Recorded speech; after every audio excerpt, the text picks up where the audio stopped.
Hello, everyone, and welcome to the Astro Consciousness channel. I'm Millie, and I am here to give you your forecast for the week of July 8th through the 14th.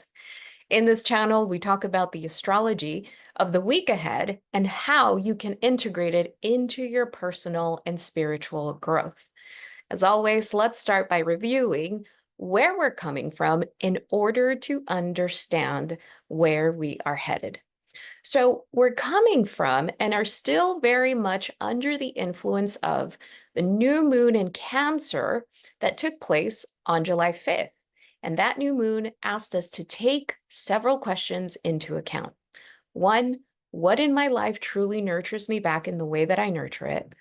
Who and what in my life feels like home? And three, what in my life needs to come to an end in order for me to live with an integrity of what I actually value? This is especially true in relationships.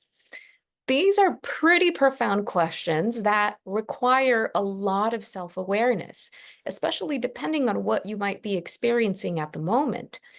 Because here we have a new moon affected by and supported by two full moons in Capricorn on either side of it, one on June 21st and the other on July 21st.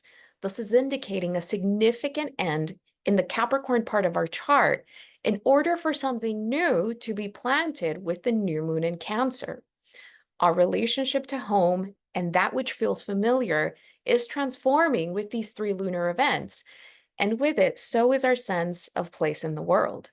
The week ahead can bring some clarity, but it might shake a few things up. Monday, July 8th and Tuesday, July 9th, we have Venus in Cancer, sextile Uranus and Taurus. Whenever we have a Venus-Uranus connection, we can expect things like breakthroughs in relationships, the rebirth of love and friendship, excitement in creative projects, and romance. It's great energy to play with your style. It's important to remember, though, the role that Venus is playing this entire season. During last week's new moon in Cancer and through the weekend of July 6th and 7th, Venus was an exact square to Chiron in Aries. If you recall, I described that square as the potential to experience resentment and deeply buried anger towards someone or even ourselves for not being loved a certain way, or perhaps having accepted a less than quality love and knowing that we deserved more. While this square is still active and Venus moves away from the square, the realization can be a healing one. Remember, in order for us to gain the wisdom that Chiron inevitably promises, we must first feel the wound that Chiron also inevitably promises. So, with that said, we are coming to a recognition that unparalleled, nurturing, tender, loyal, unconditional love that Venus in Cancer is known for can in fact come, but it can only come from within. And that is the ultimate wisdom.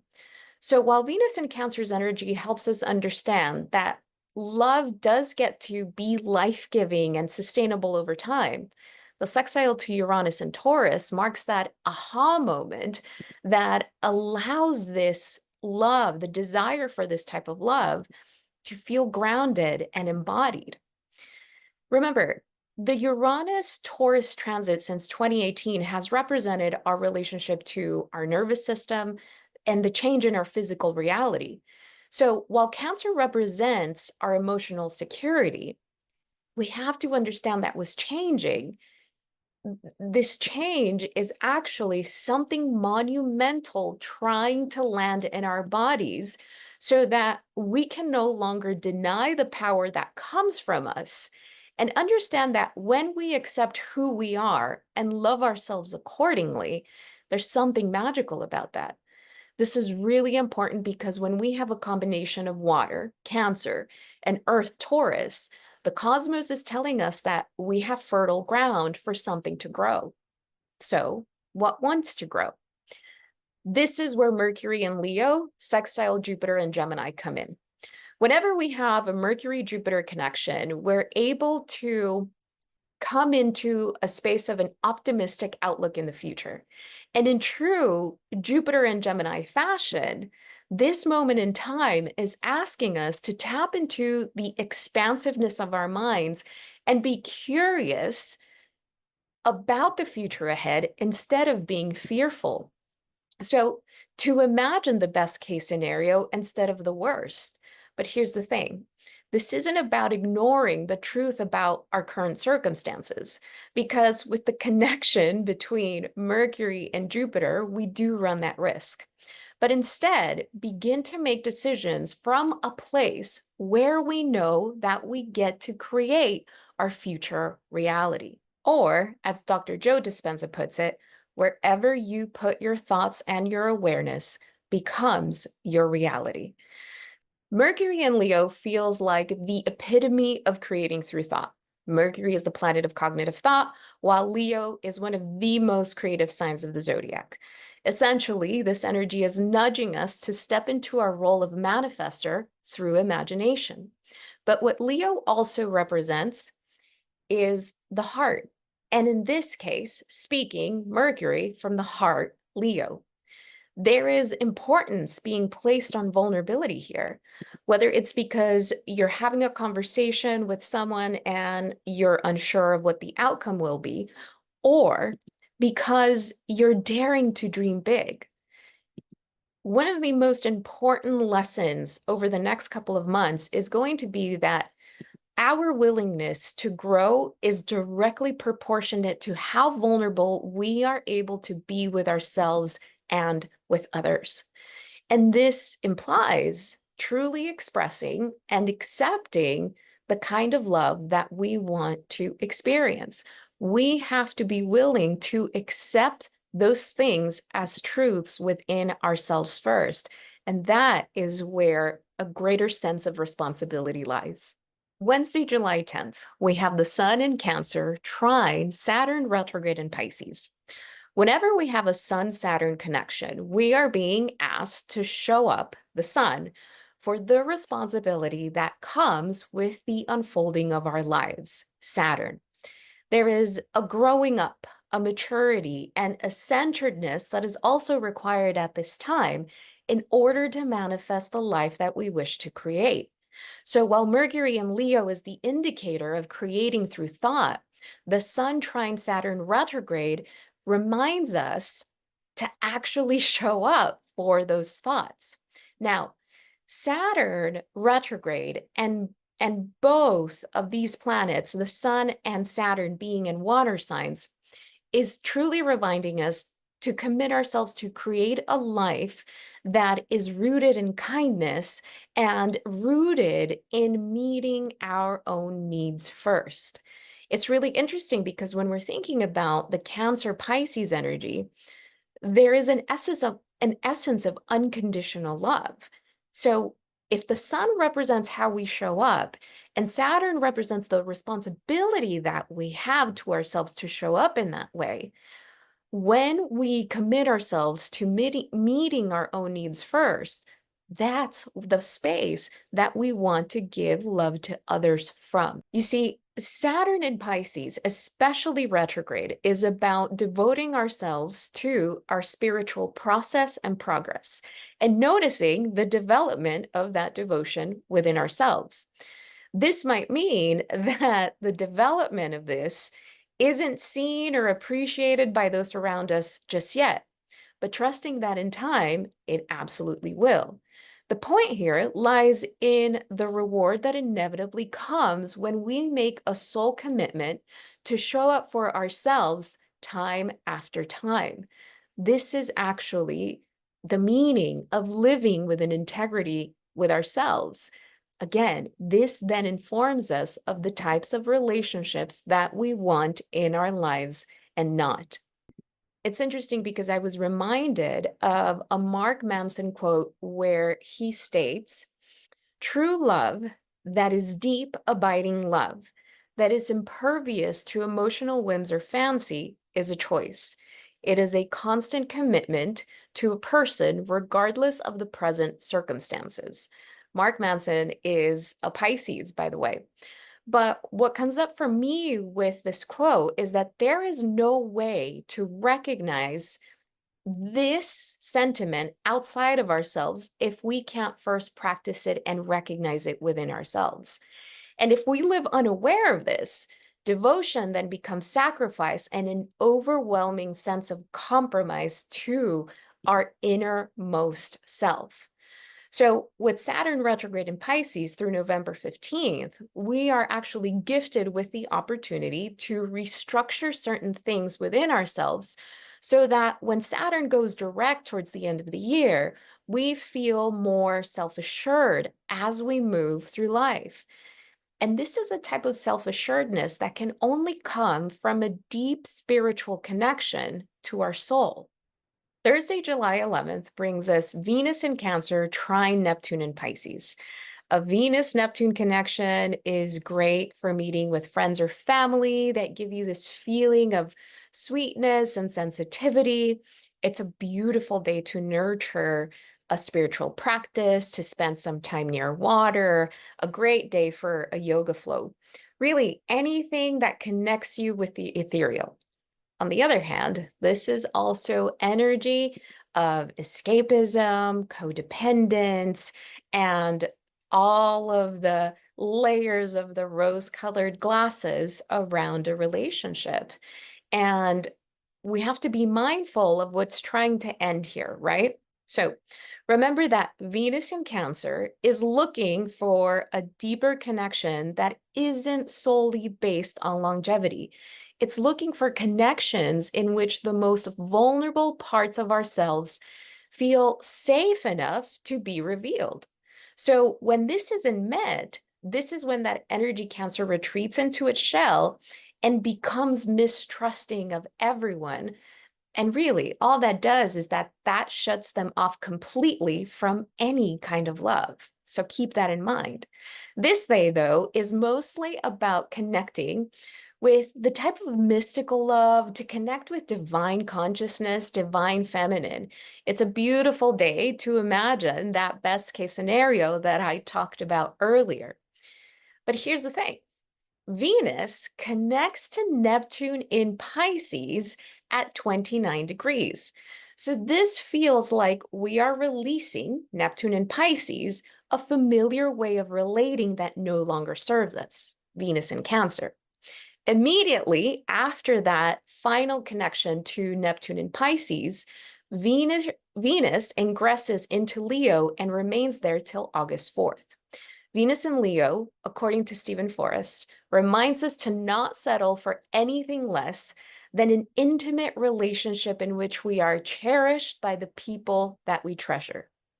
See, Leo in the zodiac is the sign that teaches the rest of us to honor the light that we carry and to remember that it's precious. This is the expression of healthy pride. It's implicit, it's assertive without being forceful, without being demanding, because it doesn't need to be. That can only come from respecting ourselves and respecting what we know we have to offer. I invite you to think back to July, August, September of 2023. We experienced a Venus retrograde cycle in Leo. Remember that? What did you learn about the type of support you want to experience in your relationships, whether professional or personal? What did you learn about your expression and creativity, your sense of self-worth, value in your work? It was an important cycle that brought many lessons, some of which I think we're still integrating this year because of the South Node transiting in the sign of Libra, and Libra is ruled by Venus. So it's as if between now and August 4th, we have the opportunity of a do-over with this year's Venus and Leo. So lean into your creativity, socialize, date from a place of dignity, reignite romance and passion in a current relationship. Hang out with people that inspire you and that feel inspired by you. Play with your style. Venus will have some aspects of tension throughout her almost 4-week transit, and I'll talk about those as they come. But even so, because of what Venus and Leo experienced last year, I think that it's still a great year for us to tap into that vibrant, soulful energy that Venus and Leo carries. This takes us into the weekend of July 12th through the 14th. And speaking of Venus and Leo's aspects of tension, this weekend we experience the first one. Venus in Leo opposes Pluto retrograde in Aquarius, and that energy will remain active all weekend. Some of the most common interpretations of an opposition between Venus and Pluto are power struggles in relationship, feelings of jealousy and possessiveness. And while these can be true and valid, we have to remember that any transiting opposition usually manifests in a mirroring situation in our relationships. So, what I mean by this is that we are given the opportunity to see our own shadow and our own blind spots when it comes to relationships. This brings the responsibility back to us, but also with that responsibility comes a power that we get to nurture in order to grow and transform. So, this is truly important because one of the things that I notice with these types of transits and the interpretations that can come from these transits is that it can be very easy to point the finger and say, they tried to control me, they tried to manipulate me, they are jealous, they are possessive, they are all of these things. It's our nature. It's kind of the nature of an opposition to point the finger simply when we're reacting to life. But what is really being shown here to us is why we have allowed these relationships to come into our lives, why we chose them to begin with. Remember, Venus rules the South Node in Libra. So, whatever this opposition between Venus and Pluto shows us over the weekend, it's here to teach us what we no longer want to experience in relationships. The question then to us becomes, how long is it going to take for us to notice certain patterns? Pluto is the planet that rules the deep psyche, and it rules the shadow hidden in that psyche. So relationships will always bring our unresolved stuff up. So if two people are willing to walk through that shadow together, we have a relationship that is actually being transformed because the darkness in the shadow is being held in love. Remember, love is a big, bright light. And when we allow it to shine in the shadow of a partnership, a new profound connection is then created and it can actually emerge. But we have to be willing to look at things in a different way. This is true even within ourselves. It is only by loving ourselves deeply that we can move through some of the darkest times of our lives. Because in those moments, our souls require us to hold ourselves with the utmost tenderness while coming face to face with our darkest fears and perhaps even a sense of loss. But if there is one thing that Pluto teaches us, especially when contacting a personal planet like Venus, is that the depth within ourselves and in our relationships can only be truly achieved if we are willing to consciously and bravely confront the shadow that is before us. So, this week is quite dynamic when it comes to showing us our deeply rooted patterns in relationships. But I believe that this Venus-Pluto opposition is showing us more of how we carry those patterns within and how we create without. Remember, I love that Mercury and Leo sextile Jupiter and Gemini is the invitation to create through thought. But before we can actually do that and create something new, we have to look at what's there.